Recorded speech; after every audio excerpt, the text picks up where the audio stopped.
Hello there, passionate Celtic supporters. Today we've got plenty to unpack as we dive straight into the latest happenings around our beloved club. First off, if you're new to the channel, welcome aboard. This is your hub for all things Celtic, and trust me, there's never a dull moment when it comes to the boys. From managerial moves to player updates, we've got you covered.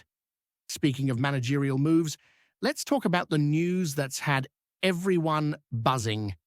Wilfried Nancy is heading to Celtic, and the reactions on both sides of the Atlantic have been fascinating. Over in America, the revelation has certainly caused a stir. For months, some had been in denial, clinging to the hope that their Columbus Crew manager might stay put. Up until very recently, reports suggested no contact had been made between the Crew and Celtic, which now we know was true, only for a short while. As things stand, multiple sources are confirming that discussions are ongoing and that a deal is in the works. When Nancy was first brought into Columbus Crew in 2023, he didn't come alone.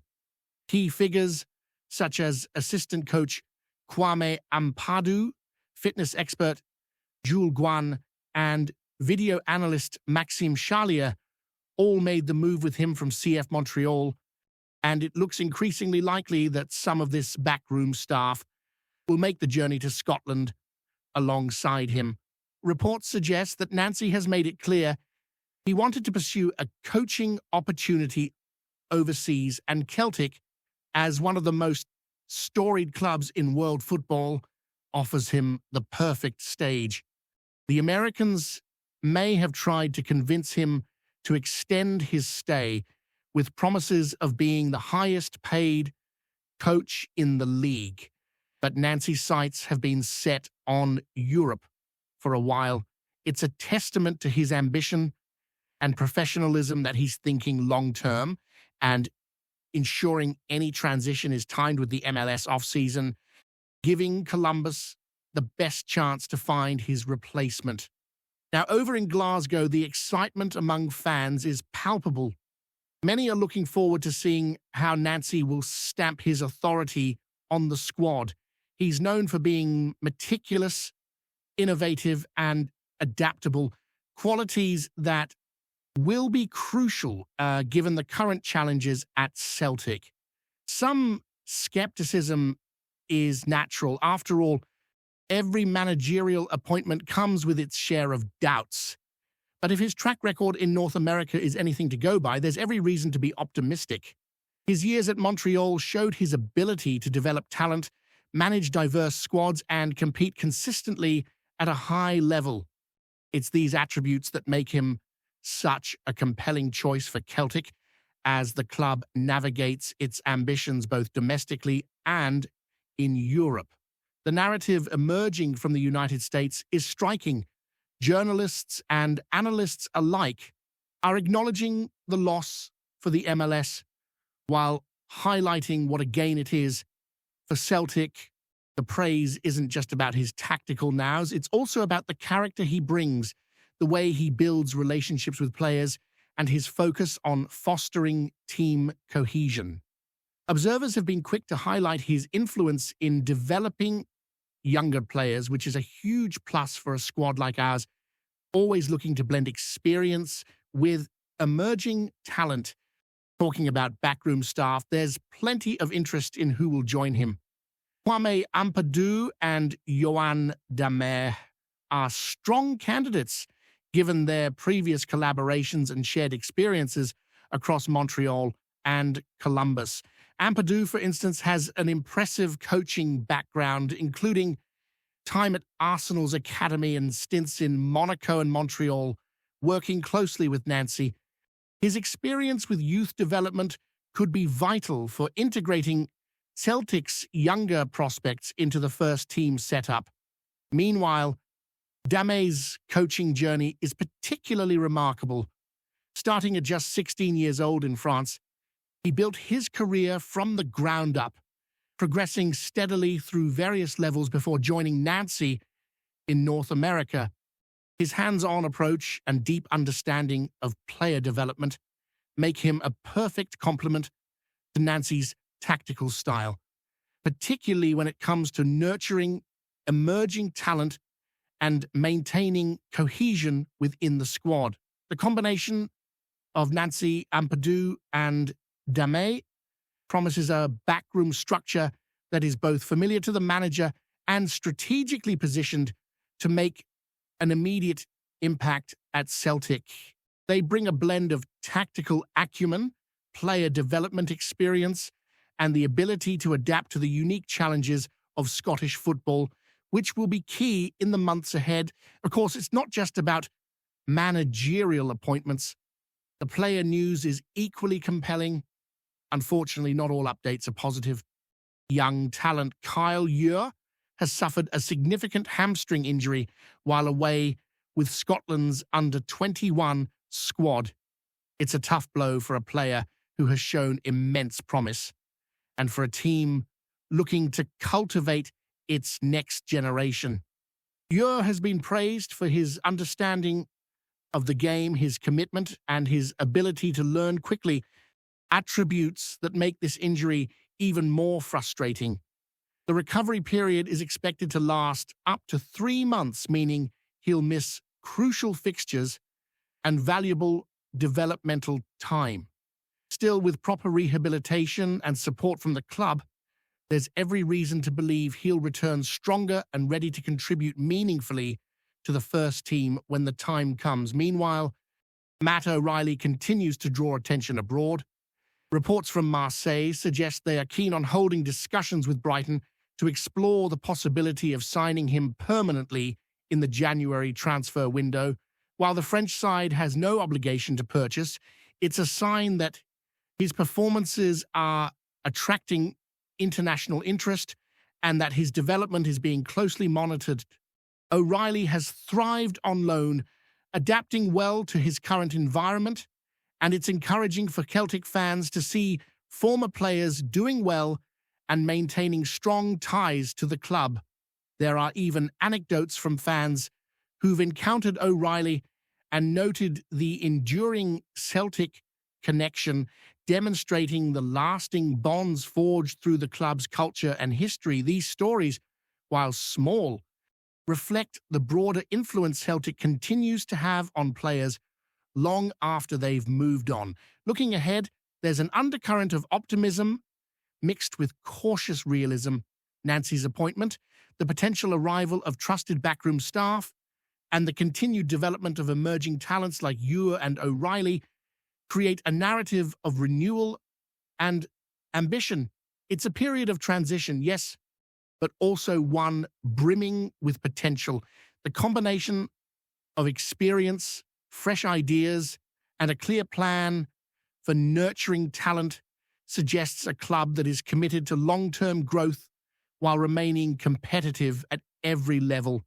Fans will naturally have questions, debates, and strong opinions, but the direction seems clear: a focus on structured growth, intelligent management, and the pursuit of excellence both in the Scottish Premiership and in European competitions. As we continue to look ahead, it's impossible to ignore the bigger picture at Celtic and how Wilfried Nancy's arrival could reshape the squad over the coming months.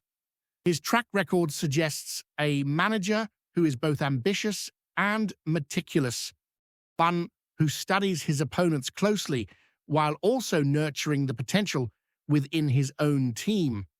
That combination will be critical, given the current landscape in Scottish football, where competition is intense and expectations are always sky high.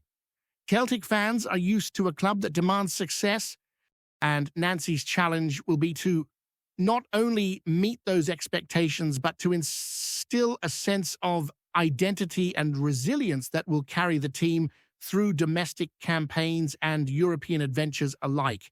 From the moment he steps into the training ground, there will be adjustments, but the underlying philosophy appears clear: hard work, attention to detail, and a focus on getting the best out of every player, whether they are established stars or up-and-coming youngsters.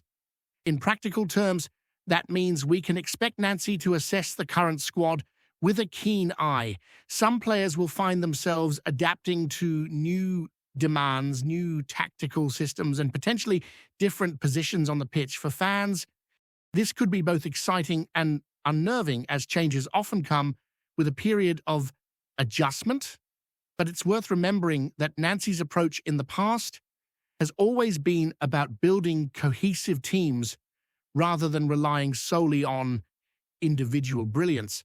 That could serve Celtic well, particularly in matches where unity and collective discipline make the difference between winning and losing. Reports suggest he has already been exploring potential additions to the squad, leaning on insights from those familiar with Scottish football, bringing in backroom staff who understand the league, such as Ampadu and Damet, will be invaluable here. They bring continuity, experience, and tactical knowledge that can help new and existing players adapt quickly to Nancy's methods. The potential addition of individuals with prior Celtic or Scottish experience could further accelerate this transition, offering both stability and strategic advantage in the early months. While the managerial setup is exciting, the squad itself is an area of both promise and concern. Injuries have been an unfortunate theme, particularly for younger players making their way into the first team. Kyle Ewer's hamstring injury is a stark reminder of how fragile the development path can be, and his absence for several months will be felt, especially considering his potential and the high regard in which he is held by coaches and teammates. Rehabilitation will be critical, and the hope is that he can return to full fitness without losing the momentum he had built. Meanwhile, the performances of players on loan, like Matt O'Reilly at Brighton, continue to draw attention internationally. O'Reilly has shown maturity and adaptability beyond his years, thriving in a competitive league and attracting interest from clubs like Marseille. This not only reflects positively on Celtic's youth development, but also suggests that the club has a stock of players capable of competing at high levels, whether at home or abroad. The ongoing connection between former players and the club is also a significant point, reinforcing a sense of identity and continuity that can inspire both current players and supporters alike. Turning to the tactical side of things, Nancy's style promises to be both disciplined and flexible. He is known for emphasizing organization in defense while encouraging creativity in attack, a balance that can be challenging to achieve but immensely rewarding when executed correctly. The expectation is that he will foster a team that is difficult to break down, with a clear structure and defined roles for each player. This should help Celtic maintain consistency across different competitions and navigate the challenges posed by domestic rivals. At the same time, the attacking philosophy will likely encourage fluidity and adaptability, allowing players to express themselves without compromising the team's overall shape. For supporters, this combination can produce thrilling football while also ensuring a level of reliability in results. A balance every club aspires to strike, but few consistently achieve. The transfer market will also play a key role in shaping Nancy's tenure. While he inherits a squad with talent and potential, there will be areas he may wish to strengthen, particularly with an eye on European competition. The January window presents an opportunity to bring in players who can adapt quickly to his methods, adding depth and versatility. Connections within the club's network, combined with insights from his backroom staff, may help identify targets who are not only talented, but also capable of integrating into Celtic's culture and squad dynamics. For fans, speculation around potential signings will be part of the excitement, but what matters most is the alignment between recruitment and the manager's vision, ensuring that any additions genuinely complement the squad rather than simply filling gaps. Beyond transfers, the focus on youth development remains crucial. Celtic has always prided itself on nurturing homegrown talent, and Nancy's experience with younger players in North America suggests he will continue this tradition, integrating promising talents into the first team while providing them with guidance and support can yield long-term benefits for both the club and the player themselves. Ampadu's extensive background in academy coaching and player development, coupled with Dame's early start in coaching and dedication to youth pathways, means that Celtic's rising stars have experienced mentors to help guide their progression. For supporters, seeing young players flourish under such guidance is a source of optimism and pride, particularly as the club seeks to balance immediate results with sustainable growth. As the weeks progress, attention will also turn to how Nancy adapts to Scottish football itself. The Premiership has its own rhythms, rivalries, and expectations, and understanding the nuances of the league will be critical to success. Nancy has already been engaging with individuals familiar with Scottish football, gathering insights and assessing potential strategies. This proactive approach suggests a manager who is not only confident in his own abilities, but also willing to learn and adapt to the unique demands of Celtic and its supporters. The balance between implementing his style and respecting the club's traditions will be a defining feature of his tenure, with the ultimate goal of creating a team capable of competing at the highest levels both domestically and in Europe. Before we proceed, subscribe to our channel and enable notifications to receive all exclusive news about Celtic FC. Don't miss any details about your favorite team. It's extremely important for Celtic FC fans. Whispers are swirling around Glasgow's East End after a startling rumour broke loose from behind the closed doors of Lennoxtown.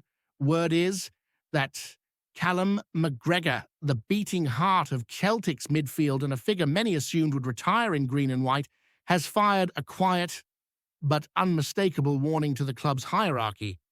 Sources close to the dressing room are hinting that the captain, usually calm as a winter lock, has grown uneasy with the steady trickle of departures that's thinned the spine of the squad.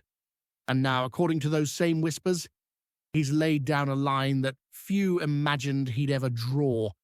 If one more first-team regular is sold, he might just consider leaving Glasgow himself. It's the sort of murmured threat that sends shockwaves through supporters groups and pub corners alike. McGregor is not simply another player. He's woven into the very seams of the club's modern identity. To imagine him packing up and walking away is something many fans would dismiss as nonsense, were it not for the growing sense that something deeper is stirring behind the scenes. Rumour has it that the captain feels the club's ambitions aren't matching the demands of a side that ought to dominate domestically and punch hard in Europe. The loss of key teammates has apparently tested his patience more than most realize. The talk among those close to the scene is that McGregor's frustrations aren't rooted in personal glory, but in loyalty to teammates, to a system, to the supporters who have roared him on since he first pulled on the shirt. For him to even contemplate stepping away suggests a tension that can no longer be brushed aside. Some say he's already fielded quiet inquiries from abroad, though nothing concrete has surfaced. Others insist he simply wants a show of intent from the board, a promise that the club won't drift into a cycle of selling rather than strengthening. Whatever the truth, the rumour alone has set tongues wagging across the city. A Celtic side without Callum McGregor is almost unthinkable, Yet the possibility now hangs in the air like a storm waiting to break, whether the captain's ultimatum sparks action or accelerates an exit. One thing's certain, the noise around Parkhead is only getting louder, and the faithful are holding their breath. Hello, fan. Don't forget to like and subscribe to the channel, as it means a lot to Celtic FC. Also, share your opinion about the news in the comments below. See you in the next video.